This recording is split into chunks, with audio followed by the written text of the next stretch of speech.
ছাত্রছাত্রীরা তোমরা সকলেই ভালো আছো, সাবধানে থাকবে। এই সময় আমরা ইলেকট্রোকেমিস্ট্রি পড়াশোনা চালিয়ে যাচ্ছিলাম, বেশ অনেক দূর আগিয়ে এসেছি। তোমরা সকলে পড়াও করছো। তো এখন যেটা শুরু করা যাবে ইলেকট্রোকেমিস্ট্রি থেকে, খেয়াল করো, নাস্টের সমীকরণ থেকে কোষ বিক্রিয়ার সাম্যধ্রুবকের মান নির্ণয়। অর্থাৎ কোষে যে বিক্রিয়াটি ঘটছে সেই বিক্রিয়াটি সাম্যধ্রুবকের মান নির্ণয় করব আমরা নাস্টের সমীকরণের সাহায্যে। এখন দেখো এটা কিভাবে করা যায় এবং কখন আমরা বলছি বিক্রিয়াটি সাম্য অবস্থায় পৌঁছাবে, সেই মুহূর্তে তাহলে আমাদের সাম্যধ্রুবকের মান নির্ণয় করতে হবে। ধরে নাও সেই আমাদের একটা কাল্পনিক রাসায়নিক বিক্রিয়া, এ মোল এ, বি মোল বি বিক্রিয়া করে সি মোল সি আর ডি মোল ডি উৎপন্ন হয়েছে। এবং এই বিক্রিয়ার ক্ষেত্রে আগের মতোই যদি এন মোল ইলেকট্রন অংশগ্রহণ করে, তাহলে এখানে আমরা নাস্টের সমীকরণ থেকে বলতে পারি যে কোষের তড়িৎচালক বল আগের কত হবে, যে ই সেল সমান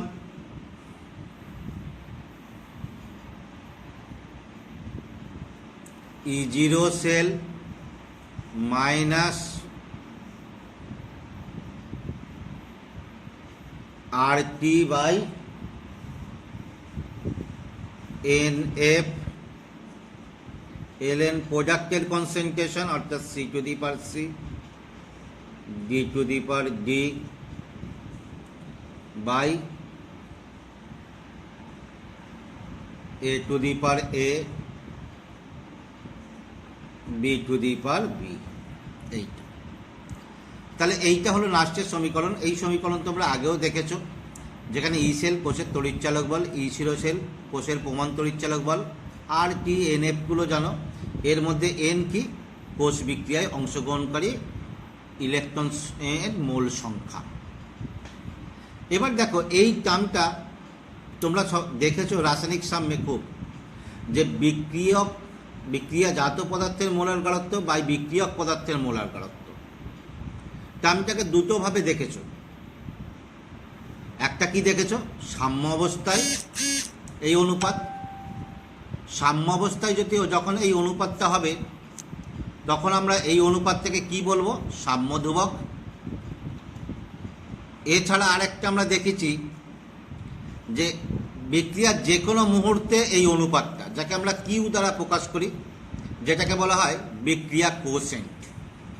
দেখো যদি এটা বিক্রিয়ার যে কোনো মুহূর্তে হয় তাহলে এটাকে আমরা কি লিখতে পারি, ই সেল সমান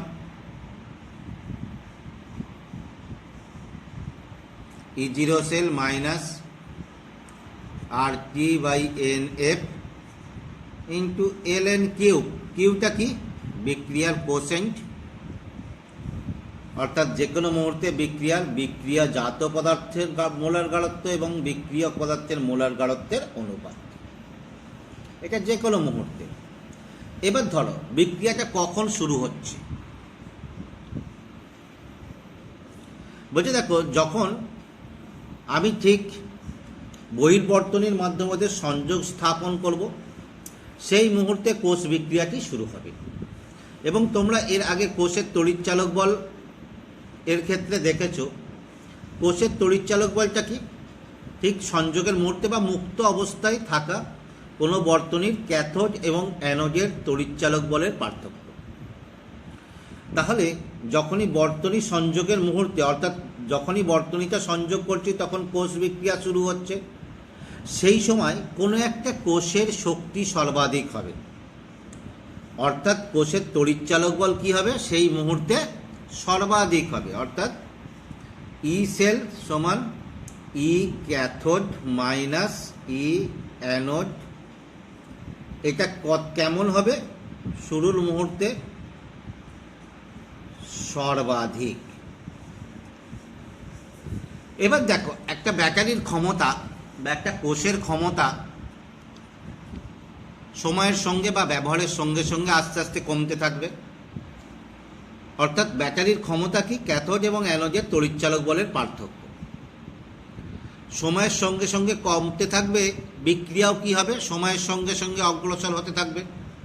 এবং তোমরা জানো এই জাতীয় ব্যাটারিগুলো সাধারণত কি হয়, তাদের তড়িৎ চালনা করার ক্ষমতা ব্যবহার করার সঙ্গে সঙ্গে কমতে কমতে কমতে কমতে এক সময় আর তড়িৎ চালনা করার ক্ষমতা থাকে না। কখন ক্ষমতা থাকে না? অর্থাৎ সময়ের সঙ্গে সঙ্গে কি হয়, সময়ের সঙ্গে সঙ্গে ই ক্যাথোড কমে এবং ই অ্যানোড বাড়ে। হয়েছে? এই কমতে কমতে যখন এই দুটো সমান হয়ে যাবে, বিক্রিয়া কি অগ্রসর হয়ে তখন কি হবে, সাম্য অবস্থায় পৌঁছাবে। এবং সাম্য অবস্থায় পৌঁছালে তোমার কি হচ্ছে দেখো, ই ক্যাথোড মাইনাস ই অ্যানোড এটা সমান 0 হয়ে যাচ্ছে। কেন?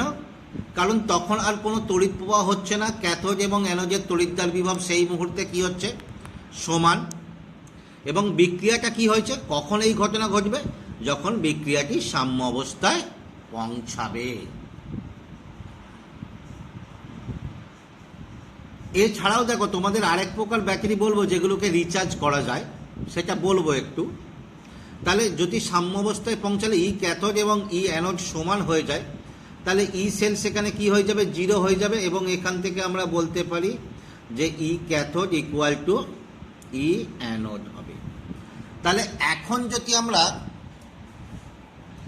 কোষের ই সেলের মান 0 বসাই, তাহলে এখানে আমরা কি দেখতে পাবো,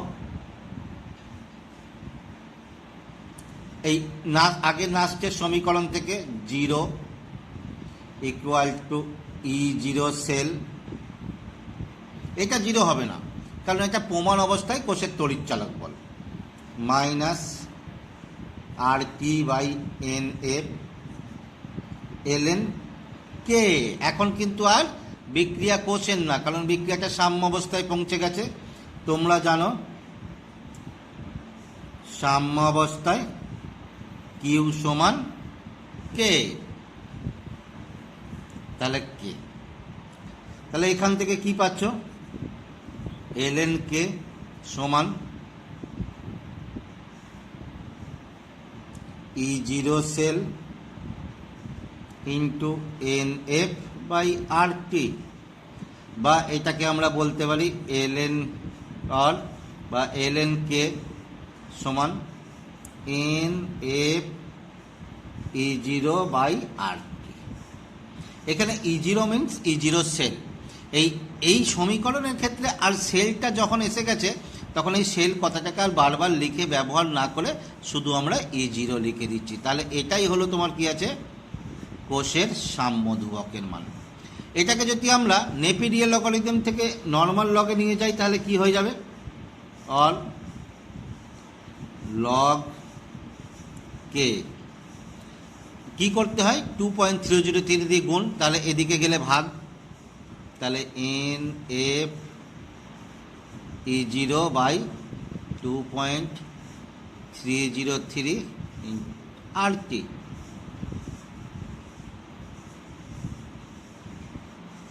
তাহলে এটাই হচ্ছে কোষের সাম্য ধ্রুবকের মান। এবার যদি কোনো কোষের ক্ষেত্রে আমার প্রমাণ তড়িৎচালক বল জানা থাকে, ফ্যারাডের মান জানা, কোষ বিক্রিয়ায় কত মোল ইলেকট্রন অংশগ্রহণ করেছে সেটা যদি আমরা জানতে পারি, তাহলে সেই মানগুলো থেকে আমরা ওই কোষ বিক্রিয়ার ক্ষেত্রে কোষের সাম্য ধ্রুবক নির্ণয় করতে পারব।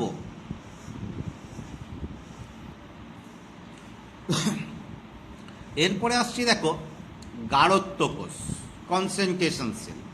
এই জিনিসটা আবার কেমন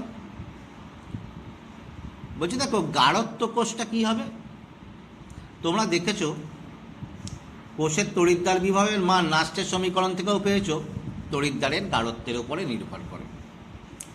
সেই ধারণার উপর ভিত্তি করে গাঢ়ত্ব কোষ তৈরি করা হয়েছে। গাঢ়ত্ব কোষটা কি, গ্যালভানিক কোষের দুটি তড়িৎদ্বার, যে তড়িৎদ্বারগুলো একই উপাদান দ্বারা গঠিত। এতক্ষণ তোমরা কি দেখছিলে, ক্যাথোড একটা উপাদান, অ্যানোড একটা উপাদান, অর্থাৎ আলাদা আলাদা উপাদান। এখানে আমরা দেখব দুটি তড়িৎদ্বারই একই উপাদান দ্বারা গঠিত। তাহলে একই উপাদান দ্বারা যখন গঠিত, তাহলে তাদের তড়িৎচালক বল কি করে সৃষ্টি হবে? হ্যাঁ, তড়িৎচালক বলটা কি করে, অর্ধকোষের গাঢ়ত্বের উপরে বা তড়িৎ বিশ্লেষ বা তড়িৎদ্বারের গাঢ়ত্বের উপর নির্ভর করে। সেই গাঢ়ত্বের উপরে নির্ভর করে কিভাবে তড়িৎচালক বল সৃষ্টি হয় বা কিভাবে কোষ গঠন করা যায় সেটা আমরা দেখব। তাহলে এখানে তড়িৎদ্বার দুটি একই, কিন্তু তড়িৎদ্বারের উপাদানের, সেই উপাদানটা কোন, হয় তড়িৎদ্বারের হতে হবে অথবা তড়িৎ বিশ্লেষের গাঢ়ত্ব আলাদা বা গাঢ়ত্ব পৃথক হবে। এইখানে দেখো দুটো কথা যুক্ত করেছি, তড়িৎদ্বারের অথবা তড়িৎ বিশ্লেষের। এই তড়িৎদ্বারের গাঢ়ত্ব না তড়িৎ বিশ্লেষের গাঢ়ত্ব পৃথক, তার উপর নির্ভর করে এটা দুই প্রকারের। একটা কি তড়িৎ বিশ্লেষের গাঢ়ত্ব, আর একটা তড়িৎদ্বারের গাঢ়ত্ব। তাহলে প্রথমে আসে যাক তড়িৎ বিশ্লেষের গাঢ়ত্ব। বলছে দেখো তড়িৎ বিশ্লেষের প্রথম দেখো একটা উদাহরণ লেখা হয়েছে, এই যে কোষটার উদাহরণ দেওয়া হয়েছে। হাইড্রোজেন তড়িৎদ্বার দেখতেই পাচ্ছ, পিটি আছে, এদিকেও তোমার কি আছে, পিটি আছে। দেখো হাইড্রোজেন গ্যাস 1 অ্যাটমসফিয়ার চাপে চালনা করা হচ্ছে HCl অর্থাৎ H+এর দ্রবণে, তার গাঢ়ত্ব কত, C1। এটা হলো তোমার অ্যানোড। অপরদিকে ক্যাথোডটাও খেয়াল করো, সেই পিটির সাহায্যে হাইড্রোজেন গ্যাস চালনা করা হচ্ছে H+ বা HCl এর দ্রবণে, তার গাঢ়ত্ব কত, C2। তাহলে এখানে কার গাঢ়ত্ব পৃথক, তড়িৎ বিশ্লেষের গাঢ়ত্ব। ঠিক একইভাবে এটার ক্ষেত্রে খেয়াল করো, এই তড়িৎদ্বারের ক্ষেত্রে খেয়াল করো, জিঙ্ক দণ্ডকে জিঙ্ক সালফেট দ্রবণে দেওয়া হয়েছে, তার গাঢ়ত্ব কত, C1। বাম দিকে আছে অ্যানোড। ক্যাথোডটা খেয়াল করো, ক্যাথোডেও জিঙ্ক দণ্ডকে জিঙ্ক সালফেট দ্রবণে যুক্ত করা হয়েছে, তার গাঢ়ত্ব কত, C2। তাহলে আমরা দেখবো এক্ষেত্রে সত্যি সত্যি তোমার কি আছে, আমরা এর তড়িৎচালক বল পাবো কি না। যদি আমরা এই কোষটার ক্ষেত্রে ধরে নিই, তাহলে এই কোষটার ক্ষেত্রে কি হবে, এটা অ্যানোড, এটা ক্যাথোড। তাহলে অ্যানোড বিক্রিয়া কি হবে,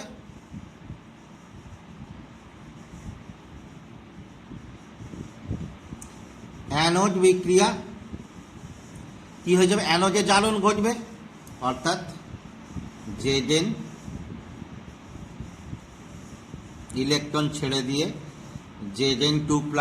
এখানে যেহেতু দুটোই Zn2+, ক্যাথোড এবং অ্যানোডে, তাই এদের গাঢ়ত্বটা আমরা উল্লেখ করে দেবো C1 + 2e। দেখো ক্যাথোড বিক্রিয়া, ক্যাথোডে কি ঘটবে, বিজারণ। তাহলে কি হবে, Zn2+ থেকে ক্যাথোডে Zn2+ কি অবস্থায় আছে দেখো, C2 গাঢ়ত্বে, দুটো ইলেকট্রন গ্রহণ করে Zn। তাহলে কোষ বিক্রিয়া এদের সমষ্টি কি হবে, Zn + Zn2+, কোন গাঢ়ত্ব, C2। সেখান থেকে কি হচ্ছে, Zn2+, কোন গাঢ়ত্ব, C1 + Zn। তাহলে দুদিক থেকে দেখো এই Zn যদি বাদ হয়ে যায়, তাহলে পড়ে থাকে এইটা। তাহলে এর ক্ষেত্রে যদি আমরা নাস্টের সমীকরণ প্রয়োগ করি, তাহলে কি হয়ে যাবে, E সেল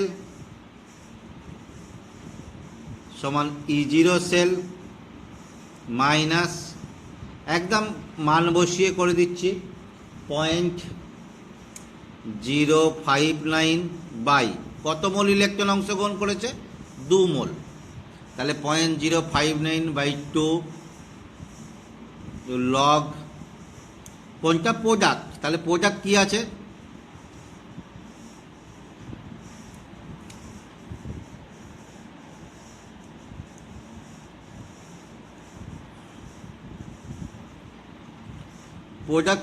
Zn2+ কোন গাঢ়ত্বে, C1 গাঢ়ত্বে। রিঅ্যাক্ট্যান্ট Zn2+ কোন গাঢ়ত্বে, C2 গাঢ়ত্বে। হয়েছে। তাহলে এইটাকে আমরা একবারে বসিয়ে দিতে পারি E0 সেল। এখানে দেখো ক্যাথোড এবং অ্যানোড দুটোই জিঙ্ক, তাহলে দুটোই যদি জিঙ্ক হয় ওদের প্রমাণ তড়িৎদ্বার বিভব কী হয়ে যাবে? ক্যাথোড অ্যানোড সমানই হবে, কারণ 1 মোলার জিঙ্ক সালফেট দ্রবণে জিঙ্ক দণ্ড ডোবালে যে তড়িৎদ্বার বিভব সৃষ্টি হবে সেটাই প্রমাণ তড়িৎদ্বার বিভব। তাহলে প্রমাণ তড়িৎদ্বার বিভব কী হবে? অর্থাৎ তোমার কী হয়ে যাবে এখানে? E0 সেল 0, কারণ ক্যাথোড অ্যানোড দুটো একই। তাহলে এখানে আমরা কি করতে পারি? 0 মাইনাস 0.059/2 ইন্টু লগ, একবারে দেখো আর জিঙ্কটা না রেখে এদের গাঢ়ত্ব বসিয়ে দিচ্ছি, তাহলে C1/C2। তাহলে এখানে ই সেল সমান, এটাকে যদি আমরা প্লাস করে দিই তাহলে কি হয়ে যাবে? 0.059/2 ইন্টু লগ C2/C1। এবার দেখো, তোমরা আগেই দেখেছো ই সেলের মান ধনাত্মক হলে আমাদের কোষ গঠন ঠিক, অর্থাৎ কোষের তড়িৎচালক বল আমরা পাবো। তাহলে এখানে ই সেল যদি ধনাত্মক হয় তাহলে এখানে আমাদের কি হতে হবে? That is C2 greater than C1, অর্থাৎ যে অ্যানোডের তড়িৎ বিশ্লেষের গাঢ়ত্ব ক্যাথোডের তড়িৎ বিশ্লেষের গাঢ়ত্ব অপেক্ষা বেশি হতে হবে। অর্থাৎ তোমার কি আছে? কনসেন্ট্রেশন অফ, এই উল্টোটা হলো, দেখো ঠিক করে খেয়াল করো, C2টা ছিল কোথায়? ক্যাথোডে, তাহলে ক্যাথোডে তড়িৎ বিশ্লেষের গাঢ়ত্ব অ্যানোডের তড়িৎ বিশ্লেষের গাঢ়ত্ব অপেক্ষা বেশি হতে হবে। অতএব কনসেন্ট্রেশন অফ তোমার কি আছে? ক্যাথোড গ্রেটার দেন হতে হবে কনসেন্ট্রেশন অফ অ্যানোড। তাহলে এই শর্ত যদি হয়, অর্থাৎ অ্যানোডে তড়িৎ বিশ্লেষের গাঢ়ত্ব ক্যাথোডে তড়িৎ বিশ্লেষের গাঢ়ত্ব অপেক্ষা যদি বেশি হয় তাহলেই আমাদের এইরূপভাবে গাঢ়ত্ব কোষ সৃষ্টি করতে আমরা পারব। তাহলে 2 নম্বরটা আসা যাক। 2 নম্বরটা আগেরটা কি ছিল? তড়িৎ বিশ্লেষের গাঢ়ত্ব, এটা হলো তড়িৎদ্বারের গাঢ়ত্ব। খেয়াল করে এখানেও হাইড্রোজেন তড়িৎদ্বার নিয়েছি। দেখো প্লাটিনাম সাহায্যে হাইড্রোজেন গ্যাস চালনা করা হচ্ছে কত?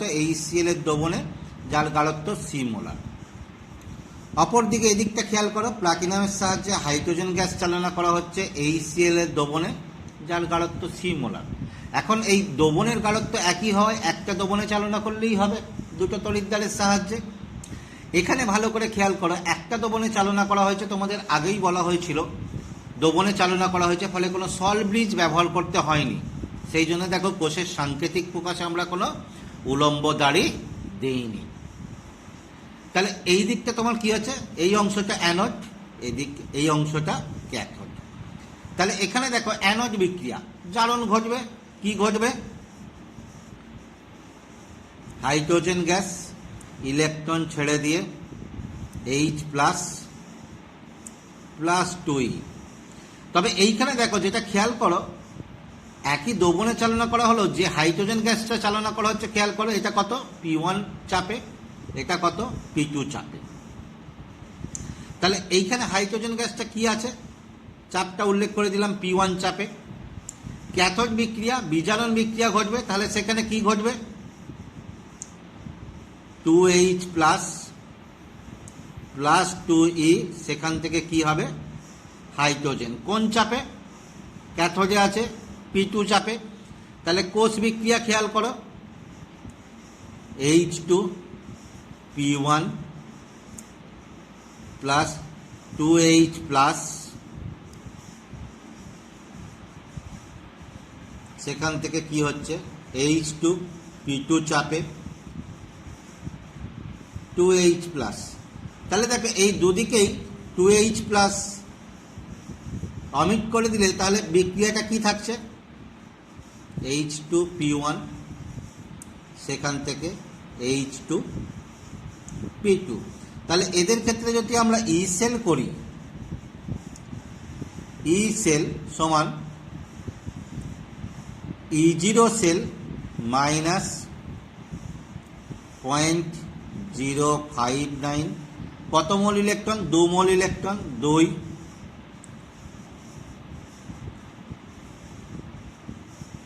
লগ প্রোডাক্ট অর্থাৎ তোমার কি আছে হাইড্রোজেনের অংশ চাপ একবারে দিয়ে দিচ্ছি P2 দিয়ে দিলাম, তাহলে P2 বাই রিয়াক্ট্যান্টের হাইড্রোজেনের অংশ চাপ P1।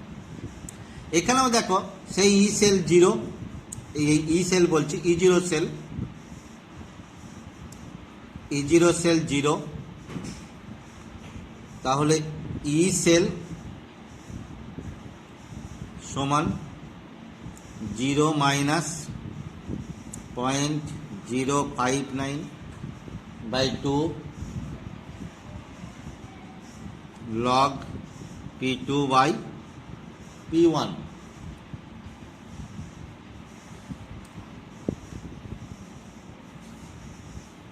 বা ই সেল সমান 0.059/2, পজিটিভ করলে উল্টে দিতে হবে আমাদের log P1 বাই P2। তাহলে এখানেও খেয়াল করো ই সেল ধনাত্মক হবে কখন, যদি P1 গ্রেটার দেন P2 হয়, অর্থাৎ তোমার কি আছে কোন ক্ষেত্রে P1টা কোথায় ছিল অ্যানোডে, তাহলে অ্যানোডের হাইড্রোজেন গ্যাসের অংশ চাপ ক্যাথোডে হাইড্রোজেন গ্যাসের অংশ চাপ অপেক্ষা বেশি হলেই এখানে ই সেল আমরা ধনাত্মক পাব, অর্থাৎ কোষের তড়িৎচালক বল থাকবে। অর্থাৎ তোমার কি আছে অ্যানোডে H2 গ্যাসের অংশ চাপ এটা বেশি হবে কার, ক্যাথোডে H2 গ্যাসের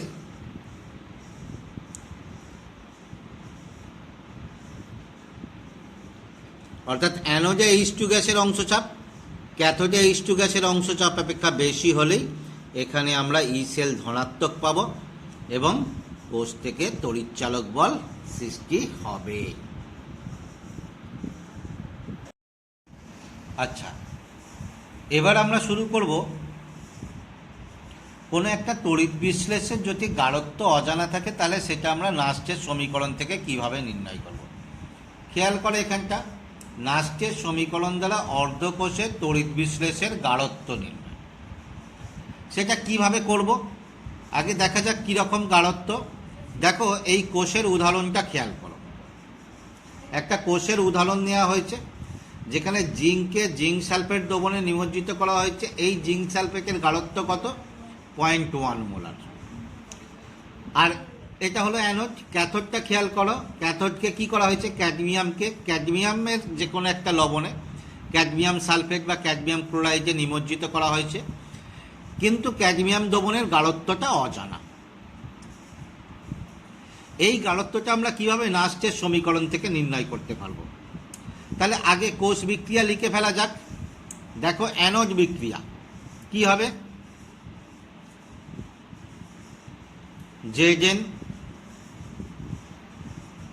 Zn2+ 2E।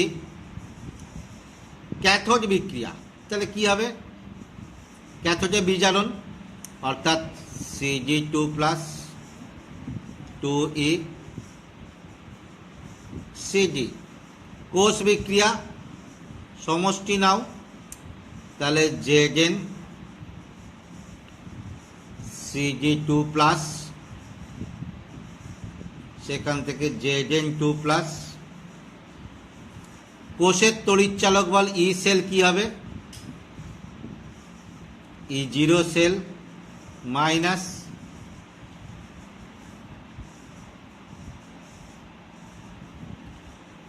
.059 বাই কত মোল ইলেকট্রন 2 মোল 2 লগ প্রোডাক্টের কনসেন্ট্রেশন। প্রোডাক্ট কে আছে Zn2+ ক্যাডমিয়াম,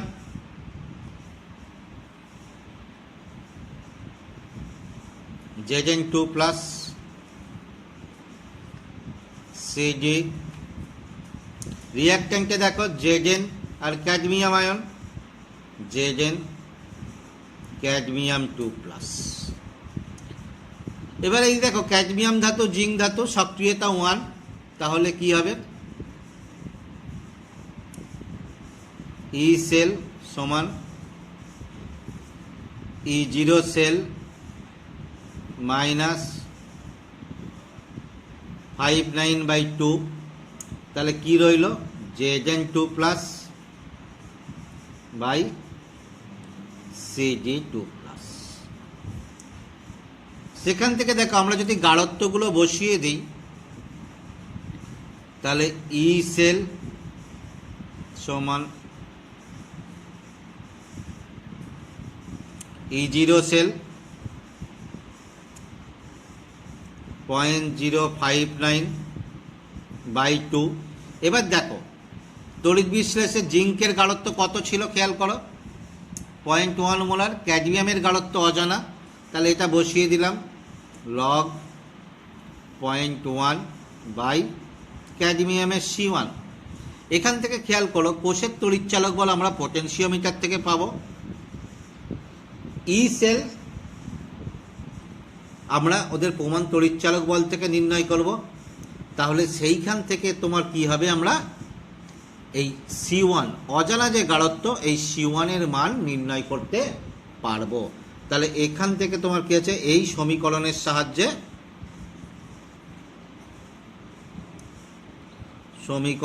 সাহায্যে C1 এর মান নির্ণয় করা যাবে যখন আমরা ই সেলটা নির্ণয় করে নেব।